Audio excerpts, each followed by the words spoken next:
you travel a lot. You love to travel. So what's the strangest thing that ever happened to you on one of your trips, and whether you wrote about it or not? That's such a good question. Dangerous, strange or dangerous? I'm gonna go with scariest because that's something I have experienced very recently, about a year and a half ago in Tanzania. I was with my wife and two kids. We were on a safari riding an open air Toyota Land Cruiser with our driver. It was one of those moments you dream about. Vast golden plains, acacia trees silhouetted against the sky, the thrill of spotting wildlife in their natural habitat. Then we saw him, like a massive male lion, the muscle rippling beneath his coat type of thing. And he emerged from the tall grass.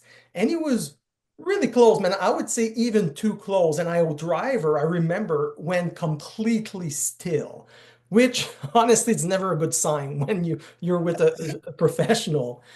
And then the lion turned his head and locked eyes with me.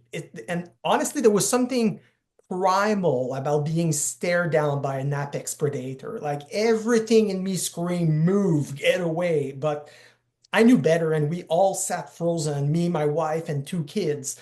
Um, just as the lion started to circle our Land Cruiser, and just when I thought he was going to lose interest, he crouched down right next to me and locked eye once again.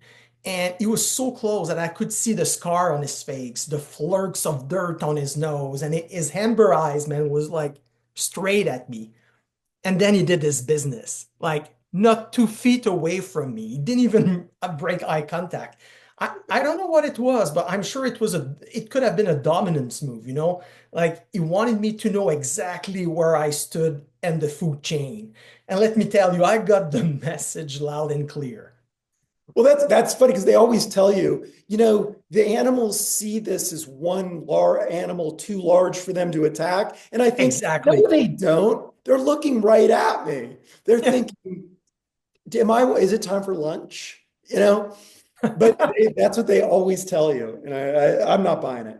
It was scary because, and if that wasn't bad enough, just as he got up, he let out a kind of fart, man, that only a creature that eats nothing but raw meat could produce. It was deep, guttural, and it just hung in the air. So it was like, wow, that was an experience. And when it was all said and done, my wife turned to me and said, "Wow, well, Simon, that was personal." I mean, yeah, absolutely. It was like, wow. What about you? Like, have you went through a moment in your travel? Did you have a oh shit moment somewhere Oh, yeah, in I've one had of a, the trips? well, I've had a few. Yeah, so they probably one of the funniest was we were in the middle of nowhere, Argentina, in this crappy rental car because you couldn't rent a car back then that was it was just falling apart. We were driving across the country, and they have where they need stop signs, they don't have any, like at four-way stops in Buenos Aires. But where they don't need them, they have them. So you'll just be driving along the road and there's no side streets or anything, but there'll be a stop sign. But they told us, the police are sketchy there. Like you don't really want to be arrested. And so I was thinking of all the disappeared people and everything. And I'm like, we're pulling up there. I'm like, stop. And there's a guy standing there with a suitcase. And he comes in and he flashes his badge to my wife and says, "Will you give me a ride?" But her Spanish wasn't that good. And so she always responds yes to everything that somebody says to her in Spanish she doesn't understand. And she starts digging through the glove box for our paperwork. And I'm like, "What are you looking for?" And the guy gets in. She's like, "Why is he getting in?" I said, "You said that we'd give him a ride."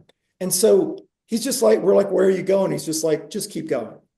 And so we're driving for hours with this guy. And Hours. Holy yeah, crap. and he's not giving us any directions, like where to go. We're just going on our merry way. And finally, we're in we're in the desert. There is nothing as far as the eyes can see. And he just says, "Stop here." And I thought, well, this is it. Shallow grave in the desert. Nobody will ever know what happened to us.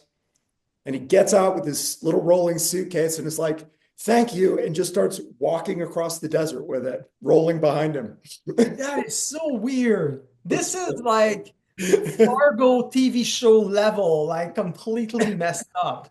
I mean, literally looking at the horizon, there are no houses. We're like, well, he must live here.